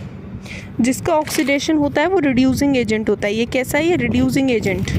ये क्या है, रिड्यूसिंग एजेंट। और इसका रिडक्शन हो रहा है तो ये कैसा है, ऑक्सीडाइजिंग एजेंट। जिसका ऑक्सीडेशन होता है वो रिड्यूसिंग एजेंट होता है और जिसका रिडक्शन होता है वो ऑक्सीडाइजिंग एजेंट होता है। जिसका रिडक्शन वो ऑक्सीडाइजिंग एजेंट, जिसका ऑक्सीडेशन वो रिड्यूसिंग एजेंट। समझ गए ना। ऐसा होता क्यों है, देखो, जिसका ऑक्सीडेशन हो रहा है, अगर वो अपना ऑक्सीडेशन कर रहा है, अगर वो अपना ऑक्सीजन ले रहा है तो किसी और से ले रहा है ना, और वो जिससे ले रहा है उसका रिडक्शन हो जाएगा। ऑक्सीडेशन मतलब ऑक्सीजन मिलना। अब ये ऑक्सीजन किसी और से ले रहा है तो उसका तो रिडक्शन कर रहा है। अगर ये खुद का ऑक्सीडेशन कर रहा है तो दूसरे का रिडक्शन कर रहा है ये, और अगर ये दूसरे का रिडक्शन कर रहा है तो रिड्यूसिंग एजेंट है। ऑक्सीडेशन मतलब ऑक्सीजन लेना और रिडक्शन मतलब ऑक्सीजन छोड़ देना। तो जो अपना ऑक्सीजन ले लेता है वो दूसरे से ही तो ले रहा होगा, तो दूसरे का ऑक्सीजन ले रहा है मतलब दूसरे का रिडक्शन कर रहा है, और जो दूसरे का रिडक्शन कर रहा है वो रिड्यूसिंग एजेंट। ऑक्सीडेशन मतलब ऑक्सीजन मिलना और रिडक्शन मतलब ऑक्सीजन चले जाना। हाइड्रोजन की टर्म्स में उल्टा हो जाता है। जैसे अगर ये करें H2S + Cl2 gives HCl + S। अब ध्यान से देखें तो Cl2 से HCl बन गया, इसे तो H मिल गया। H मिलना ऑक्सीजन जाने के बराबर है, रिडक्शन है इसका। और H2S से S बन रहा है, इसका तो हाइड्रोजन जा रहा है, हाइड्रोजन जाना मतलब ऑक्सीडेशन। और जिसका ऑक्सीडेशन होता है वो रिड्यूसिंग एजेंट और जिसका रिडक्शन होता है वो ऑक्सीडाइजिंग एजेंट होता है। तो इक्वेशन बैलेंस करनी हमने सीख ली है। रिएक्टेंट साइड और प्रोडक्ट साइड हम लोग लिखते हैं, जैसे Mg + O2 गिव्स MgO हो रहा है। इसमें रिएक्टेंट लेफ्ट हैंड साइड में होता है और प्रोडक्ट साइड जो होता है उसे राइट हैंड साइड कहते हैं। इन दोनों के बीच में एरो ज़रूर होता है। अगर दो रिएक्टेंट्स हैं तो उनके बीच में प्लस होगा, ऐसे ही अगर दो प्रोडक्ट हैं तो उनके बीच में भी प्लस होगा, जैसे Mg + O2 गिव्स MgO। अब हम इन रिएक्शंस को बैलेंस करना सीखेंगे, धीरे धीरे इक्वेशन को कैसे बैलेंस करेंगे ये सीखेंगे। पहली बात तो हमारे दिमाग में ये आनी चाहिए कि हम इक्वेशन को बैलेंस कर ही क्यों रहे हैं, इक्वेशन को बैलेंस करने की क्या ज़रूरत है। तो इक्वेशन को बैलेंस करने की ज़रूरत है law of conservation of mass के हिसाब से, जो कहता है मास can neither be created nor be destroyed, है ना। हम ना मास क्रिएट कर सकते ना डिस्ट्रॉय कर सकते, ऐसे ही ना हम एटम को भी हम क्रिएट या डिस्ट्रॉय नहीं कर सकते। मतलब टोटल जितना प्रोडक्ट के साइड हमें दिखेगा उतना ही हमें रिएक्टेंट के साइड दिखना चाहिए। ऐसा कभी नहीं होगा कि भैया रिएक्टेंट में 1 ऑक्सीजन है, प्रोडक्ट में 2 ऑक्सीजन है। अगर ऐसा होगा तो फिर मास मेंटेन कैसे रह पाएगा। तो इक्वेशन हमें बैलेंस करनी सीखनी पड़ेगी, क्योंकि law of conservation of mass नाम की एक चीज़ होती है कि भैया मास को हम ना क्रिएट कर सकते ना डिस्ट्रॉय कर सकते। टोटल मास जितना रिएक्टेंट का होगा उतना ही प्रोडक्ट का भी होगा। इसको मेंटेन करने के लिए हमें इक्वेशन को बैलेंस करना सीखना है। अब ये इक्वेशन हमने लिखा था Zn + H2SO4 gives ZnSO4 + H2। इस इक्वेशन में अगर हम ध्यान से देखें तो रिएक्टेंट साइड और प्रोडक्ट साइड सेम एटम है। जिंक एटम एक दिख रहे हैं, हाइड्रोजन के एक तरफ 2 हैं और एक तरफ दूसरी तरफ भी 2 हैं। अगर मैं सल्फ़र की बात करूं तो एक तरफ 1 है और दूसरी तरफ भी 1 ही है। ऑक्सीजन की बात करूं तो एक तरफ 4 है और दूसरी तरफ भी 4 हैं। तो इक्वेशन नेट में बैलेंस चल रही है, ये इक्वेशन बैलेंस्ड इक्वेशन है। एक और इक्वेशन देखते हैं, Fe + H2O gives Fe3O4 + H2। ये इक्वेशन बैलेंस्ड नहीं है, इसको बैलेंस करना पड़ेगा। अगर हम ध्यान से देखें तो एक तरफ आयरन 1 है, एक तरफ 3 है। हाइड्रोजन एक तो बैलेंस्ड है लेकिन ऑक्सीजन बैलेंस नहीं है, तो अभी ये इक्वेशन बैलेंस्ड नहीं है, इसको हमें बैलेंस करना पड़ेगा। ठीक है, तो बैलेंस करना तो हमें आ ही गया है। क्या स्टेप्स हमें फॉलो करने पड़ते हैं, है ना। पहले ऑक्सीजन को इवन करना पड़ता है, फिर मेटल बैलेंस करते हैं, फिर नॉन मेटल बैलेंस करते हैं और लास्ट में क्या करते हैं, लास्ट में हाइड्रोजन बैलेंस करके ऑक्सीजन को बैलेंस करते हैं, है ना। तो हमें अब पता चल जाना चाहिए कि बैलेंस्ड इक्वेशन को बैलेंस करते हैं law of conservation of mass के हिसाब से। कई बार ना हमें केमिकल रिएक्शन में कुछ और कंडीशंस भी लिखनी पड़ती हैं कि भैया ये सनलाइट की प्रेजेंस में हो रहा है, जैसे फोटोसिंथेसिस बिना सनलाइट के नहीं हो सकता। AgCl AgBr वाले थे ना ब्लैक एंड वाइट फोटोग्राफी वाले, उसके लिए भी तो सनलाइट चाहिए थी। तो इन रिएक्शंस में सनलाइट की ज़रूरत पड़ती है, तो हम लिखेंगे सनलाइट ज़रूरी है। अब हम एक नया टॉपिक शुरू कर रहे हैं, types of chemical reactions. Types of chemical reactions, जो रिएक्शंस होते हैं वो भी अलग अलग टाइप के होते हैं, है ना। 5 टाइप के रिएक्शंस होते हैं, वो अब हम धीरे धीरे डिस्कस करेंगे। पहले बर्निंग ऑफ कोल डिस्कस कर लेते हैं, कोल का जलना। इसमें होता है क्या, ये जो कोल है उसका फॉर्मूला होता है CO2 से मिलकर CO2 बन जाता है। CO2 से मिलकर CO2 बन जाता है, ये एक कॉम्बिनेशन। ऐसे ही वाटर जब बनता है तो 2 हाइड्रोजन 1 ऑक्सीजन से मिलते हैं, ये भी एक कॉम्बिनेशन रिएक्शन है। कॉम्बिनेशन रिएक्शन में बेसिकली 2 सब्सटेंसेस मिलकर एक नया सब्सटेंस बना देते हैं। जैसे हमने लाइम वाटर वाला बहुत इंपॉर्टेंट है, लाइम लिया वाटर लिया, दोनों को मिला दिया, लाइम वाटर। ये कैसा है, कॉम्बिनेशन रिएक्शन ही तो है, CaO + H2O CaOH whole twice. Lime water जो है वाइट वॉशिंग द वॉल्स में यूज़ होता है ना, और जो CaCO3 है वही वाइट फिनिशिंग देता है, हमको पता ही है। शाइनी फिनिशिंग किसकी होती है, CaCO3। मार्बल का भी फॉर्मूला CaCO3, एग शेल का भी फॉर्मूला CaCO3। देखो ये CaOH whole twice lime water है, CO2 डाला CaCO3 बन गया, यही तो वो अपना मिल्की सब्सटेंस है ना। कुछ और भी रिएक्शंस होते हैं, जैसे कि एक्सोथर्मिक। याद रखना हर कॉम्बिनेशन रिएक्शन एक्सोथर्मिक ही होता है, इसमें हीट इवॉल्व होती है। ऐसे रिएक्शन जिसमें हीट इवॉल्व हो, बाहर निकले। कॉम्बिनेशन और कंबशन दोनों C से शुरू हो रहे हैं, एक्सोथर्मिक होते हैं, भाई ध्यान रखना पड़ेगा। किसी को भी जलाओगे, देखो जिसमें हीट देनी पड़े एंडोथर्मिक, जिसमें हीट निकले एक्सोथर्मिक। अब जब जला रहे हो तो तुम कहोगे नहीं भैया हमें तो हीट देनी पड़ रही है, लेकिन जितनी हीट देनी पड़ रही है उससे तो बहुत ज़्यादा हीट निकल रही है, तो इसीलिए उसे फिर हम एक्सोथर्मिक ही मानते हैं कि एक कोयले को जलाने के लिए कितनी एनर्जी दे रहे हो तुम, बहुत कम, और जब जल जाता है तो कितनी सारी एनर्जी देता है। किसी चीज़ का जलना, या जब हम सांस लेते हैं तो सांस लेते हैं, हमें पता है सांस लेना सिर्फ एक सांस लेना नहीं है, रेस्पिरेशन पूरा एक प्रोसेस है जिसमें हम खाना खाते हैं, ऑक्सीडाइज होता है, कार्बन डाइऑक्साइड वाटर एनर्जी बनती है, एनर्जी हमारी बॉडी यूज़ करती है और कार्बन डाइऑक्साइड हम बाहर फेंक देते हैं, तो एनर्जी तो निकल रही है ना। तो ये कैसा प्रोसेस है, एक्सोथर्मिक प्रोसेस है। जबकि एंडोथर्मिक में क्या होता है, हमें हीट देनी पड़ती है ना, हमें हीट देनी पड़ती है एंडोथर्मिक में। तो जैसे किसी भी रिएक्शन आयरन और सल्फ़र को मिला रहे हैं आयरन सल्फाइड बनाने के लिए, तो हीट करना पड़ेगा। कुछ रिएक्शंस में हमें क्या करना पड़ता है, हमें दो सब्सटेंसेस को हीट करना पड़ता है तभी जाकर वो रिएक्ट करते हैं, तो ऐसे रिएक्शन को एंडोथर्मिक कहते हैं। डीकॉम्पोजिशन रिएक्शन जनरली एंडोथर्मिक ही होते हैं। किसी भी चीज़ को तोड़ना है तो उसे हीट देनी पड़ेगी। डीकॉम्पोजिशन मतलब चीज़ को तोड़ना है, जैसे ये AB है एक सब्सटेंस, इसको तोड़ दिया A और B में अलग अलग, तो तोड़ रहे हैं, तो ये कैसा रिएक्शन है, एंडोथर्मिक रिएक्शन है। या तो इसमें हीट देनी पड़ती है, या लाइट देनी पड़ती है, या इलेक्ट्रिसिटी देनी पड़ती है। जनरली हम हीट देकर काम चला लेते हैं, हमने बस गर्म कर दिया, कैल्शियम कार्बोनेट को पकड़ा और गर्म कर दिया, तो ये रिएक्शन मतलब एंडोथर्मिक है। लेकिन कभी कभी हमें सूरज देना पड़ता है, जैसे सनलाइट हम किस में देते हैं, AgCl AgBr में, याद करो। और किसी में इलेक्ट्रिसिटी, पानी को तोड़ने के लिए इलेक्ट्रिसिटी देनी पड़ रही थी। अब देखो सबसे पहले CaCO3 कैल्शियम कार्बोनेट को तोड़ रहे हैं। जब कैल्शियम कार्बोनेट को तोड़ते हैं तो उसमें हमें क्या देना पड़ता है, हीट देना पड़ता है। ये रहा CaO कैल्शियम ऑक्साइड, इसमें CO2 हमने डाला है ना।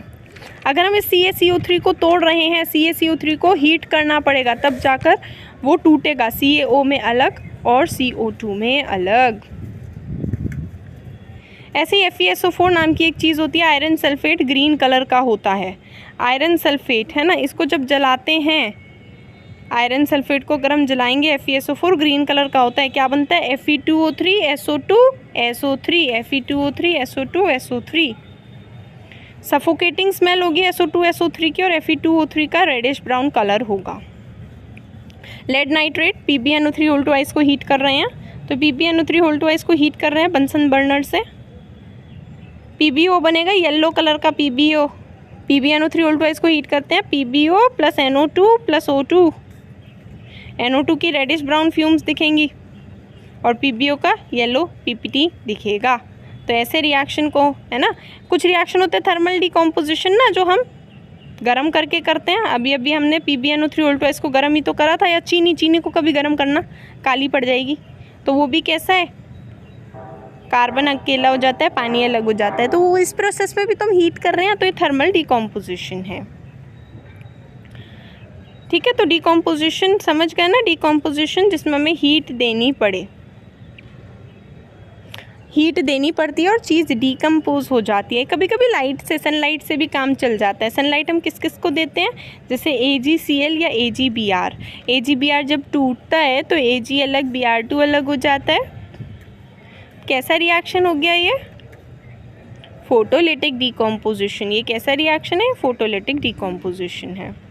इसे ब्लैक एंड वाइट फोटोग्राफी में यूज़ करते हैं। एक पानी है, पानी को अब हम ना इलेक्ट्रिसिटी डाल रहे हैं, ये हमने पूरा एक सेटअप बिठाया है, कैथोड एनोड और पानी। ठीक है, ये जो कैथोड एनोड है ग्राफाइट का बनाया है, ग्राफाइट का पानी डाला है और पानी में थोड़ा सा एसिड डाल दिया जिससे वो इलेक्ट्रिसिटी का कंडक्टर बन जाए। प्योर वाटर अच्छा नहीं होता ना, पानी में थोड़ा सा नमक वमक डालना पड़ता है इलेक्ट्रिसिटी का कंडक्टर बनाने के लिए। जब पानी को तोड़ेंगे तो हाइड्रोजन अलग हो जाएगा, ऑक्सीजन अलग हो जाएगा। ये रिएक्शन इलेक्ट्रोलाइटिक डिकम्पोजिशन है, इसमें बिजली डालनी पड़ती है, तो इसलिए इसे इलेक्ट्रोलाइटिक डिकम्पोजिशन कहते हैं। अब छोटा सा एक रिएक्टिविटी सीरीज हमने याद रखा है, केदारनाथ का माली आलू ज़रा फीके पकाता है क्यों। इसमें ऊपर वाले ज़्यादा रिएक्टिव हैं और नीचे वाले कम रिएक्टिव हैं। डिस्प्लेसमेंट रिएक्शन एक ऐसा रिएक्शन है जिसमें higher reactive metal lower reactive metal को सॉल्ट सोल्यूशन से हटा देता है। एक बहुत ताकतवर आता है, जैसे इसमें C ताकतवर है, AB के पास आया, A को हटाया और उसकी जगह लेकर बैठ गया, है ना, एक ताकतवर आता है और एक कमज़ोर वाले को हटा देता है। इसमें हम एक कॉपर सल्फेट का सोल्यूशन लेंगे, ब्लू कलर का होता है कॉपर सल्फेट, और उसमें आयरन नेल डालेंगे। आयरन डालने से उसका कलर ग्रीन हो जाएगा। क्यों हो गया ग्रीन? क्योंकि FeSO4 बना है। कॉपर जो Fe है ना, Fe उसने Cu को हटा दिया उसकी जगह से, क्योंकि Fe ऊपर है ना रिएक्टिविटी सीरीज़ में, तो इसलिए वो इसको हटा सकता है। या Zn में CuSO4 डाल दो, ZnSO4 + Cu बन जाएगा। Zn भी Cu के ऊपर है, वो भी उसे डिस्प्लेस कर सकता है। Pb में CuCl2 डाला, PbCl2 + Cu बन गया, तो ये डिस्प्लेसमेंट है। Where higher reactive metal displaces lower reactive metal. Double displacement भी होता है, जिसमें AB था CD था, अब इन्होंने सोचा पार्टनर एक्सचेंज कर देते हैं, है ना। अपने पार्टनर एक्सचेंज, A के पास D आ गया, B के पास C आ गया, ऐसे रिएक्शन को हम कहते हैं डबल डिस्प्लेसमेंट। इसमें प्रेसिपिटेट ज़रूर बनता है, इसलिए इन्हें प्रेसिपिटेशन रिएक्शन भी कहते हैं। जैसे अब हम BaCl2 में Na2SO4 डाल रहे हैं, बेरियम क्लोराइड में सोडियम सल्फेट। जब हम इनको डालेंगे Na2SO4 में BaCl2 डालेंगे, तो होगा ये कि हमें वाइट कलर का PPT दिखेगा। किसका दिखेगा वाइट PPT? बेरियम सल्फेट का। ठीक है, जैसे बेरियम सल्फाइड के पास है, जिंक सल्फेट के पास है, जब भी मतलब पार्टनर्स एक्सचेंज करने वाली बात आएगी ना, तो वो अपना डबल डिस्प्लेसमेंट रिएक्शन है, इसमें PPT बनता है, प्रेसिपिटेट बनता है। ठीक है, जैसे कॉपर क्लोराइड में Ki ले आए, CuI2 बन गया और ये KCl बन गया। ये भी कैसा रिएक्शन है? Double displacement. इसमें PPT ज़रूर बनता है ना। एक और रिएक्शन हमें डिस्कस करना है, ऑक्सीडेशन रिडक्शन। ऑक्सीडेशन रिडक्शन के बारे में हम समझ चुके हैं। अब हम कॉपर ले रहे हैं। कॉपर को हमने ऑक्सीजन की प्रेजेंस में जलाया है, तो कॉपर को जलाते हैं, याद रखना Cu + O2 gives CuO। CuO का कलर ब्लैक होता है। कॉपर ऑक्साइड कौन से कलर का होता है? ब्लैक। ऑक्सीजन मिलना ऑक्सीडेशन है और ऑक्सीजन जाना रिडक्शन है। हमेशा याद रखना, कॉपर ऑक्साइड का कलर क्या था? ब्लैक, है ना। ऑक्सीजन मिलना ऑक्सीडेशन है, ऑक्सीजन जाना रिडक्शन है। हाइड्रोजन मिलना भी रिडक्शन होता है। C + H2CH4 रिडक्शन हो गया भैया, हाइड्रोजन मिल गया। हाइड्रोजन मिलना भी रिडक्शन है, ऑक्सीजन जाना भी रिडक्शन है। तो अब रिडॉक्स रिएक्शन, जब दोनों साइमल्टेनियसली हो रहे हों, एक ही रिएक्शन जिसमें ऑक्सीडेशन और रिडक्शन दोनों हो रहे हों, एक चीज़ का ऑक्सीडेशन और एक चीज़ का रिडक्शन। जैसे CuO में H2 डाला तो बन गया Cu + H2O। इसमें CuO से Cu बन रहा है, इसका ऑक्सीजन खो गया, रिडक्शन। H2 से H2O, ऑक्सीजन मिल रहा है, ऑक्सीडेशन। ठीक है भाई, तो जिसमें ऑक्सीडेशन रिडक्शन साइमल्टेनियसली हो उसको हम रिडॉक्स रिएक्शंस कहते हैं। याद रखना, जिसका रिडक्शन होता है वो ऑक्सीडाइजिंग एजेंट होता है और जिसका ऑक्सीडेशन होता है वो रिड्यूसिंग एजेंट होता है। ये एक और रिएक्शन है, BaSO4 + C gives BaS + CO।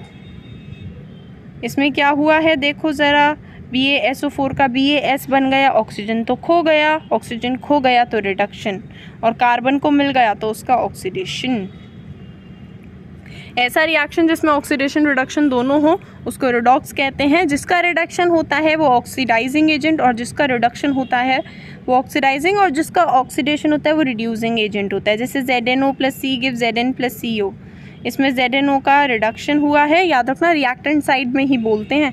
ZnO का रिडक्शन और C का ऑक्सीडेशन हुआ है।